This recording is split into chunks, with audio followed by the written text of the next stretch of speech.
اتنی فرسٹریشن ہوتی ہے کہ بندہ کہتا ہے یار واٹ ایم آئی ڈوئنگ, کس حد تک یہ انٹرٹینمنٹ میں دیکھوں اور میں کر کیا رہا ہوں, and where what it all and. یہ بڑا بیسک کویسچن ہے ریئلی, یہ آپ سب کے ساتھ بھی ہوتا ہوگا. کبھی کبھی فرسٹریشن ہو جاتی ہے بہت زیادہ, جب اللہ کی عبادت ہی نہیں کرنی, جب قرآن ہی نہیں پڑھنا, اسپرچویلٹی زیرو ہے اور نفس الامارہ گرو ہوئی جا رہا ہے. تو اس لیے مومن اللہ کی عبادت کرتا ہے, وہ ظاہر ہے کہ سارے مومنین والے کام کرتا ہے, خشیت سے نماز پڑھتا ہے. تو مومن کو ایگزسٹینشیل ڈپریشن نہیں ہو سکتی, میں نہیں مان سکتا.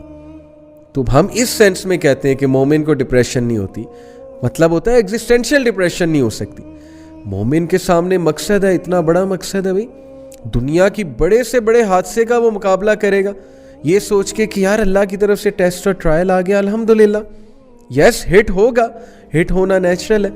صحابہ کہتے ہیں کہ اللہ کے نبی صلی اللہ علیہ وسلم, حضرت خدیجہ رضی اللہ عنہا کی جب وفات ہوئی, اللہ کے نبی did not smile for months.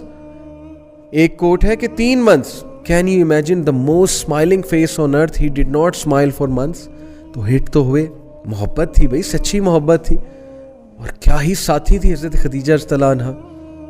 فوت ہوئی, بہت دکھ میں گئے, لیکن کیا ایگزسٹینشیل ڈپریشن میں گئے؟ انہوں نے یہ سوچا کہ یار میرا پرپس کیا ہے یہاں پہ, نعوذ باللہ.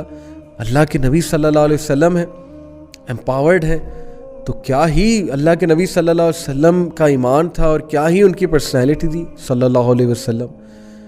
تو اس لیے میرا بتانے کا مقصد یہ کہ یس دکھوں سے, گریف سے انسان ہٹ تو ہوتا ہے, لیکن کبھی بھی یہ نہیں سوچتا کہ یار میں خودکشی کر لوں, یا مومن یہ سوچے کہ یار پھر لائف کا مقصد کیا ہے. وہ انٹرپریٹ فوراً کر لیتا ہے, یہ اللہ کی طرف سے ٹیسٹ ہے, حادثہ ہے, اللہ مجھے گرو کرنا چاہ رہے ہیں, آخرت میں ریوارڈ ملے گا, جنت میں ریوارڈ ملے گا, صبر کا جو ہے وہ بہت ریوارڈ ہے, اللہ مجھے عزت دے گا دنیا میں, اللہ میرے رینکس کو ایلیویٹ کرے گا. پھر تقدیر کا کانسیپٹ, ٹھیک ہے نا کہ حادثہ لکھا ہوا تھا, میں نے بہت کوشش کی. اب مثال کے طور پہ ایک بندے کا MBBS میں ایڈمیشن نہیں ہوا, انجینئرنگ میں ایڈمیشن نہیں ہوا, اس نے بڑی محنت کی گورنمنٹ کی ایک پوزیشن لینے کے لیے, اس کا ایگزام کلیئر نہیں ہوا, اس کا انٹرویو ہوا, وہ انٹرویو میں فیل ہو گیا.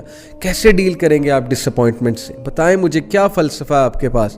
دا best formula to deal with disappointments, Islam gives you that formula. آپ کے لیے بہتری نہیں تھی وہاں پہ, آپ نے بڑی کوشش کی ایک چیز لینے کے لیے. میری لائف میں کتنی بار ہوا ہے, میں نے ایک جاب کے لیے اتنی ٹرائی کی, اتنی محنت کر کے گیا, فل سوٹیڈ بوٹیڈ ہو کے گیا, بہت ایکسائٹیڈ تھا, مجھے شور تھا میں یہ جاب لے لوں گا, آئی واز سو کانفیڈنٹ. وہاں جا کے انٹرویو میں فل کنفیوز ہو گیا, چپ لگ گئی مجھے سوالوں کے جواب آتے تھے, مجھ سے دیے ہی نہیں گئے.